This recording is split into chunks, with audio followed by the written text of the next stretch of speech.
Hello explorers, उम्मीद है आप लोग खैरियत से होंगे। इस month stack web development course में हम कुछ बहुत इंपॉर्टेंट चीज़ें डिस्कस करेंगे, ठीक है। तो काइंडली लाइक, सब्सक्राइब और बेल आइकन को प्रेस कर दीजिए। और आज का हमारा टॉपिक है ये। जो हमारा टॉपिक है वो है बेसिकली डेटाबेसेस। ठीक है, अब हमने ये चीज़ पढ़ी है कि फॉर एग्जांपल बैकएंड में जब भी हम कोई काम कर रहे होते हैं, ठीक है, जब भी हम बैकएंड में काम करें, ऑब्वियसली बैकएंड के अंदर हमें कोई तो ऐसी जगह चाहिए। जैसे अगर आप मोबाइल है, मोबाइल के अंदर भी तो आपकी स्टोरेज होती है ना, उसी तरह फॉर एग्जाम्पल आपका बैकएंड है। बैकएंड में आपकी एप्लीकेशन के लिए आपको चाहिए कि आप डेटा स्टोर कर सकें कहीं। तो उसके लिए कौन सा प्लेयर हमारे पास बीच में आता है? डेटाबेसेस। डेटाबेसेस, सही है। तो अब अगर मैं आपसे ये क्वेश्चन पूछूं कि व्हाट आर डेटाबेसेस, ठीक है, तो क्लियर है कि डेटाबेसेस होती क्या है बेसिकली। आप गैलरी कह रहे हैं, आप ये कह रहे हैं बेसिकली कि जहां हमारी पूरे डाटा जो है ना, पूरा डाटा स्टोर पड़ा हुआ है, वो बेसिकली हमारा क्या है? डेटाबेस है।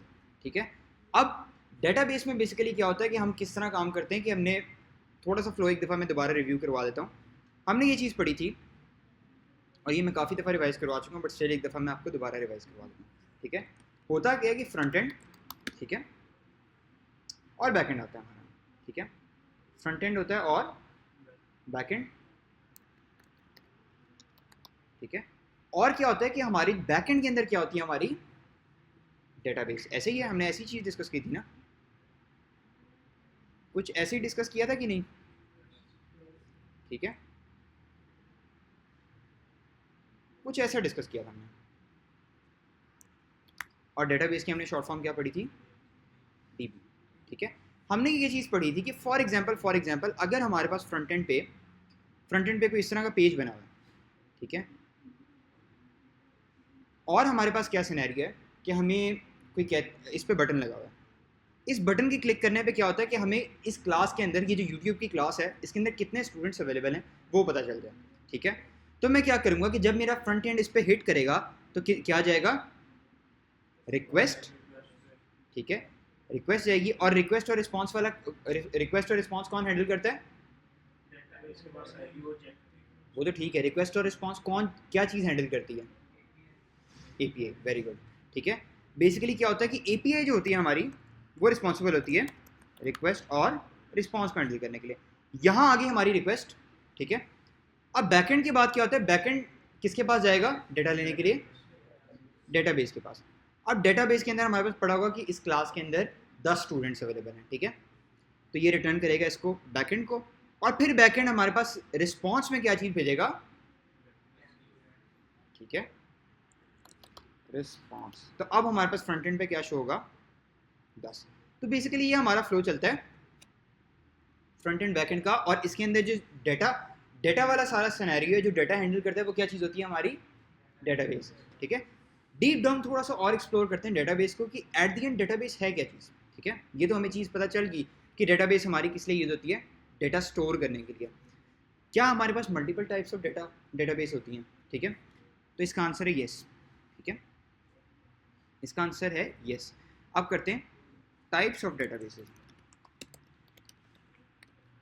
ठीक है, टाइप्स ऑफ डेटाबेसेस में आते हैं और ये चीज़ देखते हैं कि बेसिकली डेटाबेस की कितनी टाइप्स होती हैं। ठीक है, तो डेटाबेस की मेनली जो दो टाइप्स होती हैं वो दो होती हैं। ठीक है, एक होती है एसक्यूएल और दूसरी होती है नो एसक्यूएल। यहाँ तक आप लोग कनेक्टेड हो मेरे साथ? समझ आ गई कि एसक्यूएल और नो एसक्यूएल। ठीक है, अच्छा जी, अब इसकी फुल फॉर्म ज़रा एक्सप्लोर करते हैं कि एसक्यूएल का क्या मतलब है। ठीक है, एसक्यूएल का क्या मतलब है? ठीक है, स्ट्रक्चर्ड।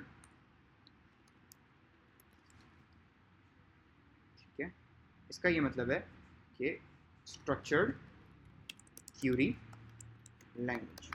ठीक है, अब एसक्यूएल क्या है कि एसक्यूएल बेसिकली एक लैंग्वेज है डेटाबेस की, जो हमें अलाउ करती है स्ट्रक्चर्ड क्यूरी लैंग्वेज लिखने में। ठीक है, अब स्ट्रक्चर्ड क्यूरी लैंग्वेज क्या है उसको भी डीप डाउन एक्सप्लोर करते हैं। ठीक है, अभी आगे फर्दर ऑन हमने डेटाबेस पे काम करना है, पर उससे पहले ये चीज़ बहुत इंपॉर्टेंट है कि थ्योरेटिकली आपके कॉन्सेप्ट क्लियर हो कि एसक्यूएल डेटाबेस क्या होती है, नो एसक्यूएल डेटाबेस क्या होती है, और इनमें हम वर्किंग करते कैसे हैं। ठीक है, अब नो एसक्यूएल की लेते हैं। नो एसक्यूएल का तो आपको समझ आ गया कि नो स्ट्रक्चर्ड क्यूरी लैंग्वेज। ठीक है, एसक्यूएल की क्या फुल फॉर्म समझ आएगी आपको?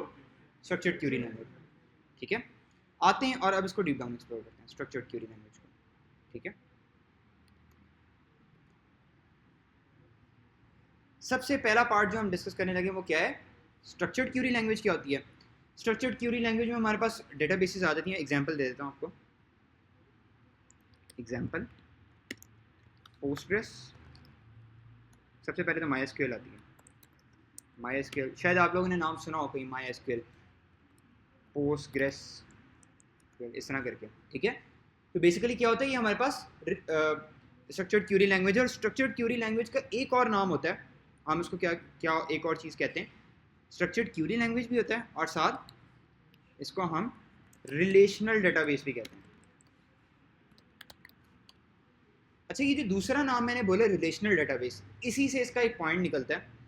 पॉइंट क्या निकलता है बेसिकली, कि जो रिलेशनल डेटाबेस होती है ना वो क्या होती है। अब ये चीज़ याद रखनी है कि जब भी आप SQL डेटाबेस में काम कर रहे हैं ना, तो आपको डेटा किस फॉर्मेट में मिलेगा, टेबल्स के फॉर्मेट में मिलेगा, ठीक है। जैसे कि फॉर एग्जांपल स्टूडेंट्स हैं, ठीक है, ये बहुत इंपॉर्टेंट पॉइंट है, आप लोगों ने गौर से सुनना है, ठीक है। स्टूडेंट्स हैं हमारे पास, ठीक है, एक हमारे पास टेबल है स्टूडेंट्स का, ओहो, ठीक है, कंट्रोल सी और यहाँ मैं कर लेता हूँ, ठीक है।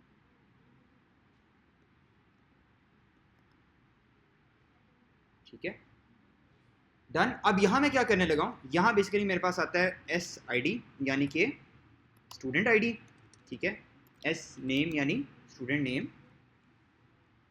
और आ जाता है हमारे पास S एज यानी कि स्टूडेंट एज, और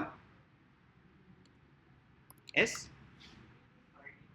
ID तो होगी, ID भी हो गया, नेम भी हो गया, एज भी हो गई। एक क्या चीज़ ऐड कर सकते हैं, सिटी ऐड कर सकते हैं, गुड, ठीक है, तो हम सिटी ऐड कर लेते हैं, ठीक है, डन। SID हो गया, S नेम हो गया, S एज और S सिटी, ठीक है। अब ये हमारा कौन सा टेबल है, स्टूडेंट्स का। तो बेसिकली जितना हमारे पास डेटा आता रहेगा वो किस में आता रहेगा, टेबल्स के फॉर्मेट में, ठीक है। अब स्टूडेंट और कोर्स का हमने रिलेशन बनाना है, ठीक है। इसी को मैं कॉपी कर लेता हूँ, ठीक है,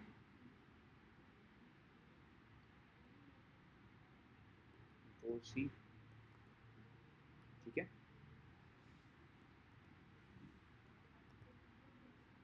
अब क्या है कि इसके अंदर कोर्स नेम, और ये कोर्स का टेबल है, तो इसके अंदर हम क्या करते हैं, इसके अंदर हम उसी तरह लिख देंगे CID, ठीक है, फिर कह देते हैं C नेम, कोर्स का नेम, और फिर उसके बाद हमारे पास क्या चीज़ है,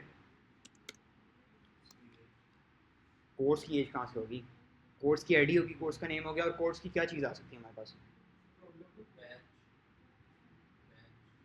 बैच आ सकता है, कोर्स बैच, चलो गुड, कोर्स ड्यूरेशन आ सकती है, ठीक है, एरिया, आई थिंक ड्यूरेशन ज़्यादा बेहतर है, C ड्यूरेशन, ठीक है। ये कुछ इस तरह से जो है हमारे पास एक फॉर्मेट आ जाएगा। अब ये कौन सा टेबल है हमारे पास, कोर्स का टेबल है, ठीक है, स्टूडेंट का टेबल है और कोर्सेज का टेबल है। अब मैं बेसिकली आपको ये चीज़ बता रहा हूँ कि बेसिकली SQL डेटाबेस की वर्किंग कैसे होती है, ठीक है, एक SQL डेटाबेस की वर्किंग कैसे होती है, ठीक है। अच्छा जी, ये चीज़ स्टूडेंट्स याद रखनी है कि बेसिकली इसके अंदर जो हमारे जो अगर हमने दो टेबल्स को साथ जोड़ना है तो उसके लिए हमें रिलेशंस बनाने पड़ते हैं, ठीक है। तो इसके अंदर इंपॉर्टेंट किस तरह हम काम करते हैं, रिलेशंस के थ्रू। इसी वजह से ये चीज़ याद रखनी है कि जब भी रिलेशनल डेटाबेस का नाम आएगा आपने समझ जाना है कौन सी डेटाबेस है, SQL स्ट्रक्चर्ड क्यूरी लैंग्वेज, ठीक है। तो स्ट्रक्चर्ड क्यूरी लैंग्वेज में जितनी स्ट्रक्चर्ड क्यूरी लैंग्वेज ना एक बेसिकली टाइप है, ठीक है, एक लैंग्वेज है, एक टाइप है। इसके अंदर मल्टीपल डेटाबेसेस आ जाती हैं जैसे पोस्टग्रेस, MySQL, ठीक है। तो ये जो भी सारी डेटाबेस हैं इनके अंदर टेबल्स में डेटा आएगा, ठीक है। तो जब भी स्ट्रक्चर्ड क्यूरी लैंग्वेज नाम आएगा आपने समझ जाना है कि टेबल्स में डेटा आ रहा है, ठीक है। अच्छा जी, अब इसका बेसिकली मैं आपको रफ सा ओवरव्यू देता हूँ कि बेसिकली अगर मैंने स्टूडेंट के अंदर डेटा लिखा हुआ है, ठीक है, स्टूडेंट का मैंने रिलेशन बनाना है कोर्सेज के साथ, तो क्या होगा, relations to create relations in SQL, ठीक है, we have concept of SQL के अंदर हमें रिलेशन बनाने के लिए क्या करना पड़ता है, हमारे पास एक कॉन्सेप्ट होता है किस चीज़ का, कीज़ का, ठीक है।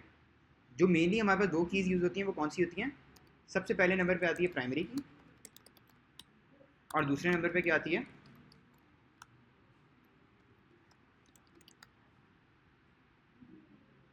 प्राइमरी की और फॉरेन की। जब भी आपसे कोई पूछे कि एसक्यूएल के अंदर रिलेशंस कैसे बनते हैं तो आपने क्या बोलना है, प्राइमरी की और फॉरेन की, ठीक है। अब क्या होता है कि स्टूडेंट्स ये चीज़ याद रखनी है कि प्राइमरी की हमेशा हमारी जो बनती है वो आईडी बनती है मोस्टली केसेस में। क्यों? क्योंकि हमेशा हमारी जो प्राइमरी की या फॉरेन की होती है वो यूनिक होती है, ठीक है। यूनिक, अब जाहिर सी बात है अगर किसी स्टूडेंट का डाटा, फॉर एग्जांपल यहाँ कोई स्टूडेंट है उसकी आईडी एक है तो आईडी तो एक ही होगी ना, डिफरेंट नहीं हो सकती, ऐसे ही है। और ये चीज़ याद रखनी है कि अब अगर मैं कोर्सेज के अंदर किसी टेबल की प्राइमरी की डालता हूँ, ठीक है, फॉर एग्जांपल ये क्या है, टीके में लिख रहा हूँ यानी कि प्राइमरी की, एक आपको रियल टाइम सिनेरियो बताता हूँ, ठीक है। बल्कि मैं आपको एक मिनट रुको, मैं आपको करके दिखा देता हूँ, आपको ज़्यादा क्लियर हो जाएगा, ठीक है। 1 और इसके साथ मैं क्या करता हूँ, एस नेम में मैं लिख देता हूँ राफे,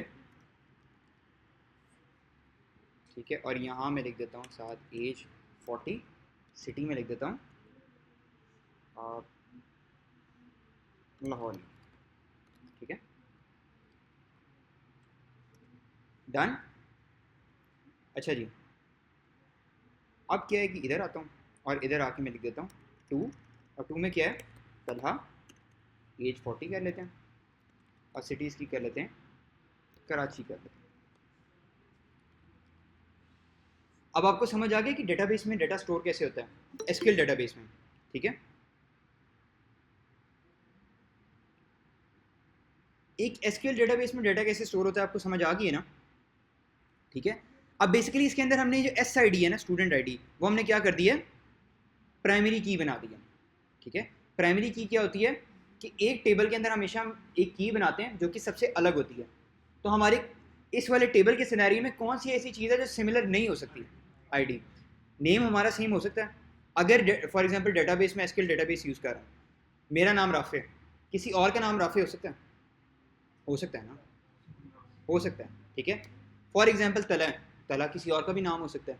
तो बेसिकली अगर मैं तला की इन्फॉर्मेशन लेके आना चाहता हूँ, ठीक है, तो अगर वो कहे कि भाई मेरे पास तो 10 तल हैं, फिर यहाँ प्रॉब्लम आ गई। एज, अगर मैं एज की बेस पे करता हूँ तो कितने ऐसे स्टूडेंट्स हैं जिनकी 40 एज हो सकती है, ऐसे ही है ना, ठीक है। सिटी, सिटी की बेस पे करता हूँ लाहौर या कराची, तो लाहौर या कराची में कोई एक तो स्टूडेंट है नहीं, ठीक है। मेरी डेटाबेस में 4 लाहौर के स्टूडेंट पढ़े हों, ठीक है, तो चारों का डाटा मुझे चाहिए नहीं, मुझे एक का चाहिए। तो बेसिकली स्टूडेंट आईडी इस सिनेरियो में आईडी ही एक वाहिद चीज़ बनती है जो कि यूनिक होगी। तो जो यूनिक चीज़ होगी इसको हम क्या बना देंगे, प्राइमरी की, ठीक है। और ये चीज़ स्टूडेंट्स याद रखनी है कि प्राइमरी की का कॉन्सेप्ट समझ आ गया क्या चीज़ है। अब फॉरेन की क्या चीज़ होती है, जब भी एक टेबल की प्राइमरी की दूसरे टेबल में जाती है तो वो क्या बन जाती है, फॉरेन की। फॉर एग्जांपल अब स्टूडेंट्स की आईडी अगर कोर्सेज की टेबल में जाएगी तो वो क्या होगी, फॉरेन की। फॉरेन की का मतलब फॉरेन से समझ आ रहा है ना कि दूसरा, हम कहते हैं ना फॉरेनर है, इसका मतलब क्या है कि किसी और कंट्री से आया है। इसी तरह बेसिकली फॉरेन की क्या है कि वो दूसरे टेबल की है, ठीक है। तो जब भी हमने रिलेशंस बनाने होंगे तब किस में बनाएंगे, कीज़ का कॉन्सेप्ट यूज़ करेंगे, ठीक है, प्राइमरी की और फॉरेन की का। ये वाला पॉइंट किसी को ना समझ आया। स्ट्रक्चर्ड क्यूरी लैंग्वेज जो एसक्यूएल है ना, उनको बनाने वालों ने बेसिकली ये एक फॉर्मेट रखा हुआ है कि आपको कीज़ के थ्रू रिलेशन बनाना पड़ता है। क्योंकि आप खुद देखो कि अगर स्टूडेंट और कोर्स का आपने रिलेशन बनाना है तो कौन सी ऐसी चीज़ है जो आप रिलेशन बनाओगे जिससे, उन्होंने एक आपको चीज़ दे दी है कि आप प्राइमरी की और फॉरेन की के थ्रू 2 टेबल्स का डेटाबेस में रिलेशन बना सकते हो, ठीक है।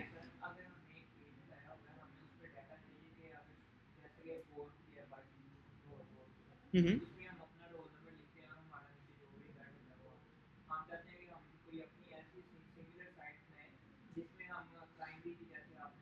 हम्म,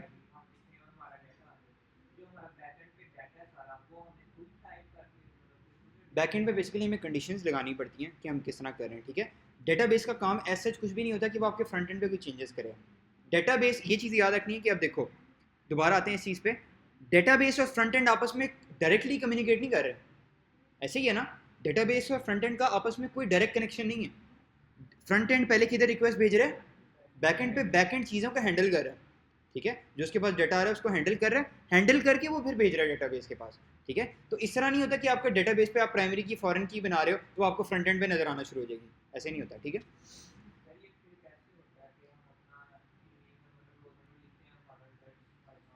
उसके लिए बेसिकली हमें टूल्स यूज़ करने पड़ते हैं, हमारे पास टूल्स होते हैं, विजुअलाइजेशन के लिए भी टूल होते हैं। एसक्यूएल में हमारे पास कह लो कि हमारे पास वर्क बेंच होता है, ठीक है, अभी ऑल्दो हम उसको एक्सप्लोर नहीं करेंगे। एसक्यूएल में हमारे पास वर्क बेंच होता है, डीप व्यूअर होता है। इस कोर्स के अंदर जो हम चीज़ को कवर करेंगे वो है मोंगोडीबी कंपस, ठीक है। तो बेसिकली कंपस पे क्या होगा कि जो भी हम डाटा भेजना चाह रहे हैं ना वो हमें नज़र आ रहा होगा कि हम क्या डाटा भेज रहे हैं, ठीक है।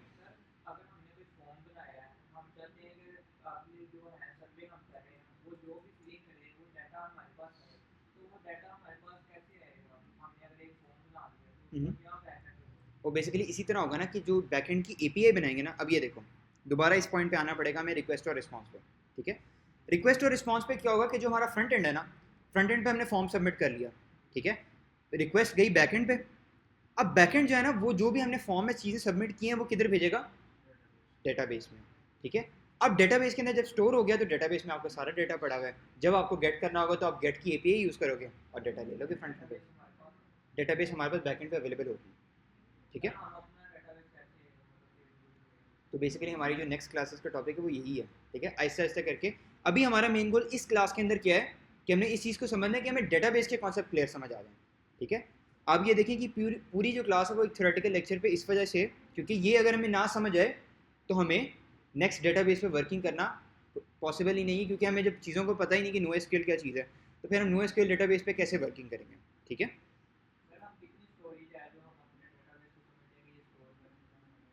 बेसिकली हमारे पास जो मैं भी एक फॉर्मेट बताता हूँ ना, डेटाबेस में क्या होता है कि जब आप NoSQL में काम कर रहे हो, SQL में कर रहे हो, तो उसमें बेसिकली ऐसे कोई इतनी ज़्यादा लिमिट नहीं होती, ठीक है, ऐसे जितनी कोई खास लिमिट नहीं है, क्योंकि बेसिकली जब आप NoSQL पे काम करते हो तो उसके अंदर बहुत लाइट सा डाटा होता है, तो आप मल्टीपल डाटा कर सकते हो। हाँ, अगर मिलियन या करोड़ों डाटा करोड़ों यूजर्स पे बात चले जाए फिर वहाँ हमें कुछ सिनेरियोज लगाने पड़ते हैं, ठीक है। जैसे कॉन्सेप्ट होता है लोड मैनेज करने के लिए लोड बैलेंसर का, वो खैर बहुत एडवांस टॉपिक्स हैं, ठीक है। अभी हमको इतना बड़ा प्रोजेक्ट कर नहीं रहे कि हमारे पास जो है वो इकट्ठे ही 1 करोड़ यूज़र आ गया, 2 करोड़ यूज़र आ गया।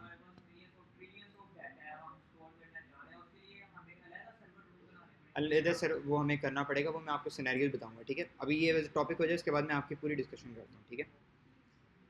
अच्छा, अब ये देखो दोबारा पॉइंट पे आते हैं, समझ आ गए कि रिलेशन किस तरह बनते हैं, कीज़ के थ्रू, फॉरेन की और प्राइमरी की के थ्रू, ठीक है। स्ट्रक्चर्ड क्यूरी लैंग्वेज का समझ आ गया कि किस तरह डेटा चलता है, रिलेशन बनते हैं, और इसी तरह हमारे, अब बेसिकली मैं आपको बताता हूँ कि एक एज अ बैकएंड डेवलपर ना, जब आप बैकएंड पे काम कर रहे हैं तो कोई भी एप्लीकेशन है ना, कोई भी बड़ा सिस्टम आप बना रहे हैं तो उसके अंदर स्ट्रक्चर्ड क्यूरी लैंग्वेज जो है ना, उसको ये कहा जाता है कि कोई भी डेटाबेस आप यूज़ करें, उसके अंदर अगर आपके डेटाबेस के रिलेशन सही नहीं है ना तो वो इसी तरह है बिल्कुल जैसे आपने एक बिल्डिंग बनाई है और उसकी बुनियाद सही नहीं है, ठीक है। एक बिल्डिंग बनाई है पर उसकी बेस नहीं सही, ठीक है, तो बेसिकली एट द एंड उसने कोलैप्स ही करना। इसी तरह अगर आपके डेटाबेस के रिलेशन सही नहीं बने हुए तो फिर एट द एंड कोलैप्स, ठीक है। तो बेसिकली इसके अंदर मल्टीपल हमारे पास आते हैं, क्या कहते हैं, रिलेशंस 1 to 1 का आता है कि फॉर एग्जांपल एक स्टूडेंट एक कोर्स कर सकता है, मैनी टू मैनी का आता है, 1 to many का आता है, मैनी टू वन, यानी फॉर एग्जांपल अगर स्टूडेंट्स और कोर्स, एक स्टूडेंट मल्टीपल कोर्सेज रख सकता है, तो ये कौन सा रिलेशन हुआ, 1 to many, ठीक है। एक कोर्स मल्टीपल कोर्सेज जो है वो स्टूडेंट को रख सकते हैं, तो वो कौन सा हुआ, many to 1 का, ठीक है। तो बेसिकली इस तरह हमारे रिलेशन बनते हैं, ठीक है। अच्छा जी, अब आते हैं अपनी ठीक है, अब मैं आता हूँ, बेसिकली हम अब किस चीज़ को डिस्कस करने लगे हैं, हम किस चीज़ को डिस्कस करें, NoSQL को, जो कि हमारा इस कोर्स का टॉपिक है। इस कोर्स के अंदर हम किस चीज़ को कवर करेंगे, NoSQL डेटाबेस को, ठीक है। आते हैं और अब इस चीज़ को डिस्कवर करते हैं कि नो स्ट्रक्चर्ड क्यूरी लैंग्वेज, ठीक है, NoSQL डेटाबेस क्या चीज़ होती है,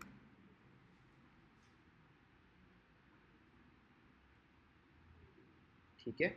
NoSQL क्या चीज़ होती है, और इस कोर्स के अंदर हम एक NoSQL डेटाबेस पढ़ेंगे जिसका क्या नाम है, MongoDB, ठीक है। इसकी सबसे पहले एग्जांपल देख लेते हैं, फॉर एग्जांपल, ठीक है, अब इसके अंदर ऐसी डेटाबेसेस हैं जो शायद आपने नाम भी ना सुना हो, ठीक है, जैसे रेडिस की एक डेटाबेस आती है, ठीक है। पर इस कोर्स के अंदर जो हम पढ़ने लगे हैं वो कौन सी है? मोंगोडीबी, ठीक है। अक्सर लोग मैंगोडीबी कहते थे, मैंगोडीबी नहीं, मोंगोडीबी है, ठीक है। कौन सी डेटाबेस पढ़ने लगे हैं? मोंगोडीबी, ठीक है। अच्छा जी, अब मोंगोडीबी क्या चीज़ है?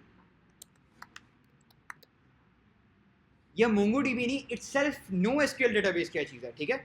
अब नो एसक्यूएल के अंदर ना बेसिकली डेटा टेबल्स में नहीं होता, नाम से जाहिर हो रहा है एसक्यूएल, स्ट्रक्चर्ड क्यूरी लैंग्वेज, यानी एक टेबल के स्ट्रक्चर में पूरा डेटा आता है। नो एसक्यूएल यानी स्ट्रक्चर में डेटा नहीं आता, हमारे पास किस में आता है डेटा? ऑब्जेक्ट्स में आता है। ज़रूरी नहीं है ऑब्जेक्ट्स में, पर मोंगोडीबी के केस में क्या होता है? ऑब्जेक्ट्स में डेटा आता है, ठीक है। डेटा stored and retrieved, ठीक है, data stored and retrieved in objects, ठीक है। जेसन के बारे में आप लोगों ने पढ़ा था ना, जेसन फॉर्मेट क्या चीज़ होती है? क्या चीज़ होती है जेसन? क्या चीज़ थी? ये ना कहना मुझे नहीं आता, तो 3 से 4 दफ़ा तो मैंने रिपीट किया, ठीक है। Data stored and retrieve in objects, और कह लो कि आप अच्छा बेसिकली इसके अंदर जो डेटा स्टोर होता है ना वो किस फॉर्मेट में होता है? डीसन फॉर्मेट में होता है, ठीक है। डीसन फॉर्मेट इज यूज्ड। अब आप लोग ये कहेंगे कि भाई ये हम तो जेसन के बारे में पढ़ते आ रहे हैं, ऑब्जेक्ट्स के बारे में पढ़ते आ रहे हैं, ये बीसन क्या चीज़ आ गई, ठीक है। बीसन क्या चीज़ होती है बेसिकली, ठीक है, इसको पढ़ते हैं। बीसन क्या चीज़ है बेसिकली? बाइनरी जेसन, ठीक है। अब बाइनरी जेसन क्या है बेसिकली? कि बेसिकली आपके पास जो भी ऑब्जेक्ट्स आ रहे हैं ना, ठीक है, आपके पास जो भी ऑब्जेक्ट्स आ रहे हैं वो क्या होता है? उसकी खुद एक बाइनरी बना लेते हैं वो 0101 करके, और उसकी बेस पे वो डेटा रिट्रीव करता है, ठीक है। यानी 0101 की फॉर्म में वो क्या करता है? बना के डेटा रिट्रीव करता है। उससे क्या फ़ायदा होता है कि अगर जैसे तला का डेटा मुझे चाहिए, तो मुझे तला की आईडी अगर मिल गई ना, तो मुझे फ़ौरन डेटा जल्दी रिट्रीव हो जाएगा कंपैरेटिवली, कि मुझे बार बार आगे नहीं जाना पड़ेगा। तो बेसिकली अगर कोई आपसे पूछे कि डेटा किस फॉर्मेट में स्टोर होता है, यानी डेटा किस फॉर्मेट में होता है मोंगोडीबी में, तो आप क्या बोलेंगे? बीसन फॉर्मेट में, ठीक है। और ये अक्सर लोगों को ये चीज़ नहीं पता होता, ठीक है। तो इस चीज़ का ख्याल रखना है कि कोई भी इंटरव्यू में क्वेश्चन पूछे तो आपने क्या बोला है? बीसन फॉर्मेट में यूज होता है, ठीक है। Binary Jason, clear. और बाइनरी जेसन क्यों होता है? वो सिंपल एक जेसन ऑब्जेक्ट ही होता है, पर उसमें क्या डिफरेंस है? सिर्फ वो बिहाइंड द सीन क्या कर रहा होता है? बाइनरीज में उसको डेटा स्टोर कर रहा होता है, क्योंकि हमारे पास डेटा जल्दी रिट्रीव हो जाए। अच्छा जी, अब एक एग्जांपल मैं आपको दिखाता हूँ, जैसे कि मैंने आपको उसकी एग्जांपल दी है ना एसक्यूएल टेबल की, उस तरह मैं आपको दिखाता हूँ कि बेसिकली अगर मुझे मोंगोडीबी में डेटा मेरे पास किस तरह आएगा, ठीक है। मोंगोडीबी में डेटा मेरे पास किस तरह आएगा? इस तरह एक ऑब्जेक्ट की फॉर्म में, जैसे हम पहले ऑब्जेक्ट्स पढ़ते आ रहे हैं, ठीक है। ये चीज़ याद रखनी है स्टूडेंट्स कि इसके अंदर जो आईडी है ना, मोंगोडीबी आपको खुद बना के देगा, ठीक है। आईडी वाला काम हमें करने की ज़रूरत नहीं है, आईडी वाला काम मोंगोडीबी खुद हैंडल कर देगा। इस तरह करके आईडी आती है, ऑब्जेक्ट आईडी भी वो खुद बनाएगा, और इसके अंदर स्ट्रिंग करके वो ऐसे रैंडम सी अपनी कोई आईडी बना देगा, ठीक है। और इसके अंदर मैं करूँगा नेम में क्या करूँगा? राफे। एज क्या करूँगा? 40, और साथ करूँगा इंस्टीट्यूट यूट्यूब, ठीक है, डन, ठीक है। तो बेसिकली इस फॉर्मेट में हमारे पास डेटा स्टोर होता रहेगा, जैसे नॉर्मल ऑब्जेक्ट्स होते हैं। तो बेसिकली जो भी हम फ्रंट एंड से डेटा भेजेंगे वो हमारे पास इस फॉर्मेट में आता रहेगा। एसक्यूएल में अगर भेजें तो वो किस फॉर्मेट में आता है? टेबल्स की फॉर्मेट में। इसमें अगर करें तो हमारे पास किस फॉर्मेट में आता है? ऑब्जेक्ट्स के फॉर्मेट में, ठीक है। तो कोई ऐसा पॉइंट जो एसक्यूएल और नो एसक्यूएल डेटाबेस में ना समझ आया,